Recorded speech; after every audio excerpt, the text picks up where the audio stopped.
What's up, everybody? It's the Hardy Construction. You can find us on Tumblr, Twitter, Facebook, as well as Instagram with your host komp. And Boobity boobity. today's film is Mom and Dad 2017. Mom and Dad 2017. Was it released this year, though? It seems like it felt like it was released I this thought year. it was this year, but on here it says Hey, 2017. I don't know. great.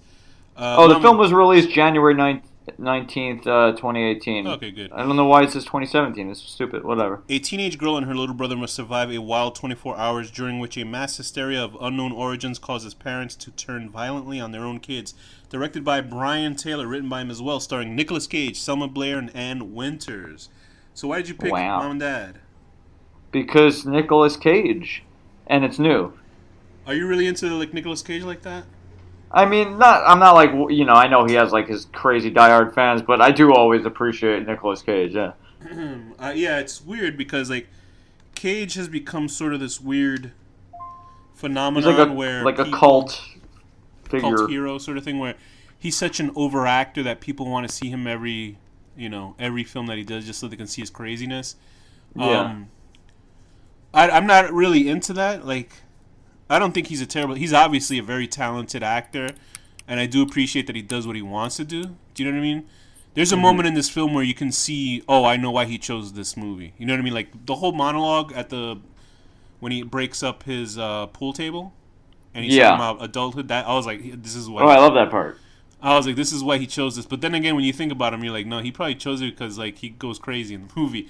That's sort of like when we saw Unsane. And he's like a wholesome Gary Busey. It's anything is wholesome compared to Gary Busey. But it's also sort of like why I said Claire Foy did Unsane, because she has that big giant monologue against the guy inside the padded cell. You know when actors pick a project, but I think Cage is like if you really get into Cage's mind, He just seems like a fun guy who just wants to have fun. Honestly. He has like European castles and shit like that. His son is like a full blown gothic metalhead. Oh, that's awesome. He looks like one. He dresses like one. He has a hot Korean wife. I think they might be divorced. I'm not sure. He's always getting into trouble. I actually saw something on YouTube where they were interviewing him about all his most famous roles. He actually comes off as like a really chill dude. Like he seems like a cool guy. I'm sure he has like problems. Like I don't know the guy personally, but he seems at least interesting, and he really believes in what he's doing. Like those horrible Ghost Rider movies. You said the second one was great, right? I don't know if I saw this. It was horrible from what I remember. It was the second one you said was terrible. It was they were both terrible though. But the second one, I guess I did see them because I do remember watching both, and one was particularly terrible, like unreal terrible. But still, he's fun in it, you know. I just realized the director's connection with him because I read in the trivia that they worked together before, and I realized one of the directors, Brian Taylor, he used to be part of this group called Neville, Dean, and Taylor, which is these two guys that did these sort of insane movies. Have you ever seen Crank? That's what they did. Okay. They did that movie. And they did this horrible, one of the worst movies I've ever seen called Pathology. It was like trying to be edgy. Oh my God, is that such a shitty movie? It was such a bad movie. I think Francis Ford Coppola is related to him. Yeah, he is. That's his uncle. Oh, wow. He's actually Nicholas Coppola. That's like an actual name. Anyway, so Neville, Dean, and Taylor did the Crank movies, which are actually pretty fun. They're like Grand Theft Auto, the movie, essentially, if you want to see that type of film. They're very fun. And anyway, now I can see who has the actual fucking talent between those two guys is actually Taylor, because this is actually a legitimately entertaining film. It could be a lot better, but still, for what it is, it's pretty cool. Just from the opening credits, which has like a 70s sort of television vibe to it, with like actual faces. I like the idea of the movie. It's pretty cool. Yeah, and it also has, I was like watching and I was like, oh shit, Lance Henriksen is in this. I was like, that's cool. And as soon as I had seen the trailer for this, I was like, okay, because they were like, oh, your grandparents are coming. Who's that? I was know like, who that is. What's that? Lance Henriksen. Oh, okay. What, are you kidding me? No. I know. I'm bad with names. I know exactly who it is. Okay, good. So, Frank Black from Millennium, or Bishop from he's Alien. Yeah. Anyway, so once I saw the trailer and they're like, parents are trying to kill their kids, and then the part where like, oh, your grandparents are here, I was like, what? Yeah, that was awesome when that happened. No, but I knew like from the trailer, I was like, oh, the grandparents are gonna kill them at the end. That's what I figured what it was. Like you're giving that shit away. I didn't expect it at all, so it was like totally fun to watch. Anyway, so this film shows it is a play on the sort of the zombie or maniac sort of hordes against people, which it's pretty cool. It's like parents. But what's cool is they only target their own kid, right? So not like even their grandkids, gene, something like that. So the parent, and it's done also with that. What was that terrible movie Cell that we saw? Where it's like some sort of weird transmission on television that makes these people do this. So it might be like insinuated that a foreign read the book Cell, everybody. It's way better. Very good book. Till the end. So it's insinuated that a foreign country might have done some sort of psyops, to make every person in America kill their kids, sort of thing. Anyway, so Nicolas Cage is this sort of pissed off father who has wondered where his life has gone. By the way, here's a question though. I have a quick question. If you didn't know you had a kid, say you had sex with someone, they never told you they were pregnant, and they vanished. Now it's like 20 years later, and you passed your kid on the street. Would you kill him? I think they would. Yeah, I think they would. Oh, I thought maybe it was genetic, a mental right? connection. Every parent was genetically basically driven to go get their kid, so I assume that's what would happen. Do you have to know it though, consciously, for it to activate? I don't know. I assume it's a genetic thing, so maybe. I'm not sure. Anyway, so there's also Selma Blair, who's his wife. I remember I'm trying to figure out where Selma Blair apparently just went nuts recently. She was on an airplane, she went crazy. But I guess working with Charlie Sheen does that to you because she was on a sitcom. What did she do on an airplane? She went insane on an airplane or something like that. Now she's I guess she had some relapse or something. I don't know what happened. She just went crazy on an airplane. Hot. She's normal now. Yeah, I liked her. I had a crush on her during Hellboy. No, I actually didn't think she was cute anymore after any of those movies. The first movie that I saw her in really was, oh Christ, it was a movie with Buffy the Vampire Slayer and Ryan Phillippe. Okay. Damn it, whatever. And it was like a teenage slutty horror movie. It was great. Cruel Intentions? That one, yeah. That was like a slutty horror. I meant for men and women. There were horrors everywhere in that movie. It was great. And then she has this huge make-out scene with Buffy the Vampire Slayer. Oh, man, what a great movie. And they made fun of that in that movie, not another teen movie where this 60-year-old lady is making out with a teenage girl. Is horrifying. But anyway, so she's there. Hey, you gotta explain the scene to me because it didn't make sense to me after I saw it. Was she trying to have a fling with that guy, or was she trying to get her job back? I think she was trying to get a job. I think he was. Sure. I didn't really quite understand. She was flirting with him or something, but I couldn't tell. No, I think she was trying to get a job, but I think the point of it was just to show that she got older and he was with a younger chick or something like that for the job. No, that she got older and gave up her dreams, and now it's too late to go back because she's given everything up for this kid. So anyway, there's these two disaffected parents. Their kids are dicks. The boy not really. Well, I guess he is sort of a dick. He's running around the house with the gun and shit. Although it is realistic because I mean, but they're leaving a gun out. Yeah, how many kids grab their fucking parents' guns? You know, I tried to take apart a bullet as a little kid with a hammer. Oh yeah, you told me about that. And did it didn't go off, right, when you hit it? No, it didn't go off. They caught us, but can you imagine? I would have died. That's terrible. Yeah. So then the daughter's a real witch. She's an asshole too. You really think about it, because you know how we're at a certain age now, we realize, oh my god, I would. I was shit out of my kids. Dude, I was so much worse than these kids. I was horrible. Just emotionally and just being a dick, and then you realize, you know what I mean? Because there's, I don't know. I said the worst shit. I would wish death and stuff. I was bad. I was really a horrible scumbag kid. Yeah, I was a shithead too. I should have been punched in the face. But yeah, this movie is on the outside it looks like some sort of horde attacks type of film, zombie movie, but it's also a play on relationships between parents and their kids. And just because the whole film is about the parents lose the gene, or their whatever it is in the brain, which affects them from killing their kids.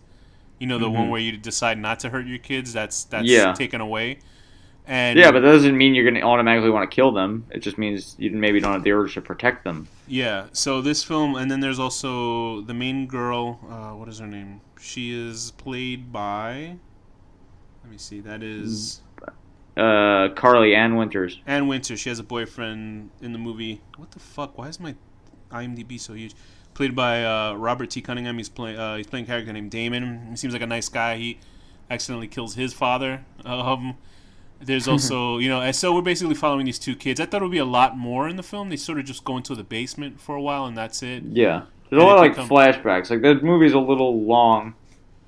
for sure. Like they could have done away with some of the flashback stuff. Yeah, like the parts where it's almost like you don't understand what's going on. Like there's people having sex in a Firebird. Oh, I And then really Nicholas, love the birth scene though of her sister. yeah, and then what was song were they playing? Oh man, they were playing they actually have two good like pop songs in the middle of the film that don't Yeah. feel like they're out of place, but they're still great. Like it's just really, it was good use of music in this film. Everything's shot really well. That's the thing I'll give about like Neville Dean and Taylor's film. So now I assume that Taylor, the guy who directed this, was heavily influencing the DPs on their films, because Neville Dean is like sort of just vanished with his movies. Just like his movies aren't as well received. Although I wouldn't say Taylor's movies are doing anybody, but I saw Oh, this that one. Ghost Rider though. I guess he liked Nicolas Cage from it. The You know thing what? that Like the thing that I liked about their what? movies is that their movies were all like handheld and looked like Mhm. really close up, and this film has that as well. They have that sort Right. of like a lot of their shots in their films they shot because they sort of are those maverick sort of young directors where they tried shots in so many different ways. Like they did shots while on rollerblades, so they Oh, did okay. just Cool. weird shit like that, which is interesting. I don't know how they did it in this film, but My main issue with this movie, like, it was a good movie, but my main issue is I fucking hated the music so much. I didn't pay attention Like, to the music besides the two pop it's like songs. this, like, shitty, like, dubstep kind of, like, Oh right, but, right, like, right, with the flashy. ambient, like, dubstep, just shitty. I hate it. Yeah, this like, I film hate has that. that sort of ADD. That's their style essentially, is that flashy sort of editing. Because there's a lot of editing in this film, there's a lot of cuts, a lot of I know, techno but, dub like, the music just makes me, like, it takes away all the impact of it and makes it just, Yeah, like, this is that this generic sort of polished thing. I hate this it. sort of Like, hipster directors. But I think he did pretty well for this film itself, Brian Taylor. What yeah. did you think of Nicolas Cage and Selma Blair's performance in this movie? Oh, they're awesome. Nicolas They're great. Cage is like the best when he's like flipping out and shit on the chair. Yeah, well, we've only done like one movie of his, right? I think it was the The Wicker Man, one right? it was the remake, yeah, Wicker Man. And we thought it was a horrible movie, and we thought he was terrible in it. But I whatever. didn't think it was that bad, and I didn't think he's I don't think he's terrible in anything because even when he is, it's always great. You know, 'cause Entertaining. he's just fun. He's fun. It was funny because he was talking about how Ethan Hawke says that Nicolas Cage is one of his favorite actors Right. because he like has no filter. So, and Ethan Mhm. Hawke's a great actor too. But it was just so funny to see those two actors gush about each other, because you almost think it would be a joke that Ethan Hawke says he's my favorite actor, but I think Ethan Hawke is like an actual, like a real good actor, like a very good actor, and Right. he's like complimenting Cage because he's like a fearless actor. And so that's the funny thing, is if you really watch Cage, he gets into his roles. That's the thing you appreciate Cage for. Yeah. He's like bonkers, and he just does what he fucking wants. And when you read about him outside of film, you're like, wow, this guy is like loony, like Gary Busey is. Just like a loony. I wonder. Nah, but he seems But like when you see him just a cool interview, guy, he seems you like know? a normal guy. Yeah, he seems like a down to earth dude. like Gary Busey is like actually insane. Nicolas Cage is eccentric. There's a difference. Yeah, that's true. That's true. I enjoyed it. Maybe I will like check out more Nicolas Cage films. You know what I mean? Just because it seems Yeah. like he's the real deal. After I saw his interview, I was like, wow, this guy's a real deal. And I've seen. I've seen a bunch of. Actually one of the first movies I ever saw of him is he wins the lottery. It could happen to you. I think. That Yeah, was and gives. cool. It's actually like a really good. I'm not into movies like that, but it is like a good movie. No, he's a very good actor. That's the interesting thing. Like he goes ballistic and all this stuff. And Selma Blair is good. She's more subdued in this role, except for when she's crying and going, doing that shit where she's protecting the baby. I mean, she's more subdued in this role because she's compared to Nicolas Cage going That's true. insane. It was nice to see Lance Henriksen coming out, Bishop. He's trying to Yeah. kill Nicolas Cage, and he's like going crazy. I didn't think. I like the part where he's like, "Hey, kiddo!" Like as he's trying to kill Nicolas his Cage. grandson. That was funny. Yeah, that was What really do you think funny. about the kids in the film? They're generic good kids. It They did works. sufficiently well as playing sort of Brad. I think the kids. girl does a good job of being a complete asshole, but then also being like a normal kid, and the little boy is just a little boy. What'd you think of the directing style of the movie? I liked it. I just hate the fucking music. Like I actually like the music kind of ruined a lot of it a little bit in my mind. Like if they had normal music and not this like generic dubstep shit, like I'm not even necessarily against dubstep. Like it works sometimes, but like in this movie it didn't work. It was weird to see. I think I saw Bokeem Woodbine. He's this African American actor. They're interviewing him on TV, and they asked him. I think they just asked him about killing his kid. And he goes, "Oh, it felt good." Like that part, that the black guy that's like they're interviewing randomly in the street. Yeah. That guy's like a very good fucking actor. So it was weird to see him. You know what was really weird to see? Dr. Oz in this movie. I was like, what the fuck is Dr. Oz doing in this? Yeah, like, right. Dr. Oz is like a... He needs money. I mean, he is a shill. He's like a full of shit doctor with his... like. I guess he has good ideas because I think he's like one of the touched ones by Oprah. You know, him and fucking. He's not Dr. a Phil. Real doctor though, and people take him is he so not? seriously. No, Dr. Phil is a full of shit doctor. I don't know. Dr. Phil is a Dr. Oz definite full real of shit doctor. I think actually. Look, you shouldn't be getting any kind of serious advice. Yeah. Plus, Dr. Oz is always like shilling for like corporate, like, oh, buy this pill, it'll make your dick, grow 3 heads on it or something like that. And they were calling him out on it. Imagine a 3-headed dick. 3-headed dick. Listen, there's people that have that. 3-headed dick. And you it know was that just song, weird to see. I wonder Boy? if they were like, hey, can you do this scene for this movie? And he goes, sure. Like, he doesn't even give a shit that it's about parents killing their kids and people going insane. They probably just maybe they told him it was about something else. And he bought like a golden Rolls Royce and shit like that. That was interesting. Bokeem Woodbine is so good. Like, it was so crazy to see him in this movie. But also, like, what was that? There was the teacher that took the kids' cell phones. I've seen that guy in so many. Oh, that guy was funny. He's been in a lot of shit. His name is Joseph D. Reitman. And okay. I'm trying to figure. I think he might have been on Married with Children. I'm pretty sure that's where I saw really? him. Yeah, I didn't recognize him from that. He's one of those actors that's been in a million fucking things. Let me see. Let me just try to see if I. Yes, he was in Married with Children. He was in a lot of episodes. What happened? Really? Yeah, he plays. What? Yeah, he was in like 4 episodes. What does he play?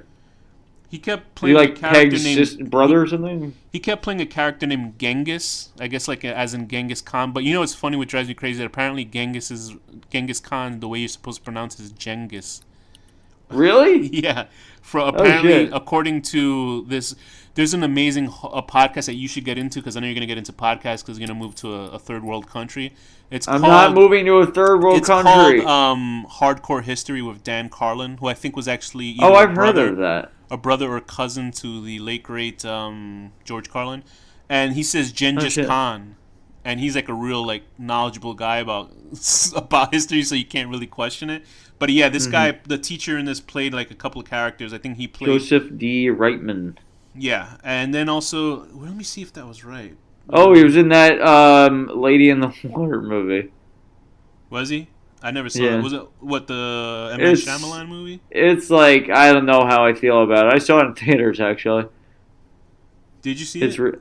Yeah, I saw it in theaters. It's real dumb. I mean, apparently, like, M. Night wrote that film as an attack on movie critics. I think he just went insane when he wrote it. There's a scene with an actual movie critic character that gives a monologue about how useless movie critics are, and I was like, okay, M. Night, really nice job. I mean, what I recall from that is there's a guy... Not that I give a shit, not that I care. There's a guy who lifts weights only with one arm, so he has like an arm that's like... Arm. And then there's a guy that does crossword puzzles, and basically they basically do it like a cube sort of thing. They use all their different skills to like help this lady, I guess she's like a mermaid. I don't really remember. I don't remember the exact plot. A really bizarre fucking cameo, though it makes sense in context, is there's a British comic book writer named Grant Morrison. Uh-huh. And he shows up, and it's funny because I don't know if I've ever read. He showed up in this or in Lady in the Water. Yeah, no, in this one. I'm not talking about the water, but Grant Morrison shows up in this. There's a part where there's 3 people on screen, and he's in the middle. He's like the bald English guy, right? And I was like, what the fuck is Grant Morrison doing? I don't know this because I know of like comic book stuff. And right. He's like apparently a very, very prolific writer. He actually writes stuff I think you would enjoy. Like about magical realism and shit like that. What do you mean by that? You would enjoy? Like, as if I don't enjoy. He writes about, like, because I know you like Perdido Street Station and all that stuff. Everybody read that book. He writes stuff like that, like weird magical realism and shit like that. And okay. He's very, very prolific. And then I realized he wrote the comic book or produces the show that the director of this works on for like Sci-Fi Channel. So that's probably why he's there. But yeah, it's really strange to see so many fucking characters and like actors in this movie. Apparently, the directors have good I guess they're good with everybody, actor wise. They're able to just call up actors and put them in. So it was nice to see sort of. Yeah, it's just like a shame that I wish they would release this movie with an alternative soundtrack. I can't stop thinking about the whole time. I was well aware of oh, this movie would be so much better if they had a better soundtrack. Sometimes I don't. I guess maybe it wasn't Bokeem Woodbine. Maybe it was a guy named Tony. No, it was. I saw it. Really? Yeah, it is. I saw it on the wiki. It's him. Okay, because I was I know that actor because that guy was in the second season of Fargo. He's fucking incredible on that show. But I hope that was Bokeem Woodbine. Just randomly. No, it said it. It said it on the wiki. I don't see it here. On the wiki or the you know what? Maybe you're stupid. Every I don't bald know. black actor looks the same or some shit like that to me. Anyway, is that what you're saying? I enjoyed the movie. It was fun. It was good to see a goofy ass Nicolas Cage. When he goes crazy and he's attacking everybody. That stunt where the kid gets hit over the head and falls over the stairwell. That was fucking great. That was a great stunt. Because it was it's just an insane fucking shot that happens in the movie. I'm glad the kid survived. He wasn't an asshole. Do you know what I mean? Yeah, he was a good kid. In the tagline, it says 24 hours, but I don't think that. Do you think, the whole movie took place in 24 hours? I think it could have taken place in 24 hours. Why not? And I'm glad that it sort of ended where it did. Do you know what I mean? Where it just sort of the guy, they always have that thing where the parents in the movie will be like, sometimes I just want to kill you, sort of thing. Yeah, and it just cuts it off. The last line of the film. He goes, sometimes and the movie just ends right there. And I was like, that's great. I like that ending. I don't know why. I don't know why that it ends on such an abrupt line, but I actually enjoy that they ended it there. And it's a fun movie. It's a fun short movie. I honestly wish they did a lot more because the kids basically stick in one room and that's it. But there was it's worth it for that good scene between Selma Blair and Nicolas Cage and they're arguing. It's fun seeing what was cool to me is how 1 second Selma Blair is the best mom and she's crying as her sister is trying to kill the baby and all this shit, and then without any flip of personality, she's suddenly trying to kill her kids. It doesn't even she's driving home from being worried about her kids and calling her husband on the phone, and then she's trying to kill her kid without any for some reason this movie makes it look like she won't be affected by that, but she's straight. Yeah, no, that's what I'm saying. It's great how they make you think, no, she's a good mom, she's not going to do it, and then without even showing her face change at all, she's suddenly trying to kill them. It's just awesome. I like that part. Yeah, I thought it was great. What rating would you give this movie? It is Bokeem Woodbine. Okay, I would give this Where do you see that? Because it's not on his IMDb. It says it on the wiki. It says on wiki. Driving me in nuts. cast. It's on the very bottom in the cast. Good. I give this an 8 out of 10. Trying to gas your kids, but not considering the possibility that if you explode the basement, you're going to destroy your house and also, maybe hurt yourself, as happens per the example of this movie where the fire went in their face. Very good. I would give this movie a solid 7 out of 10.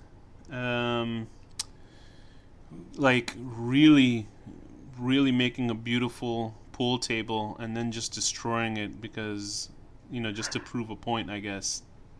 Boy, I can imagine just actually building. I don't think they really built a pool table for the film, but man, I always feel bad for that in movies when they actually build something and then they fucking and then destroy it. Let me see the 2 songs. There were 2 songs in this that I absolutely loved. They got 2 fucking shitty whatever on IMDb.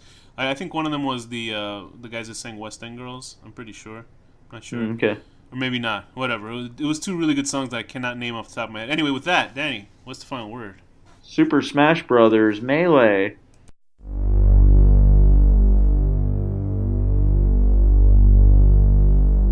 The Horror Deconstruction.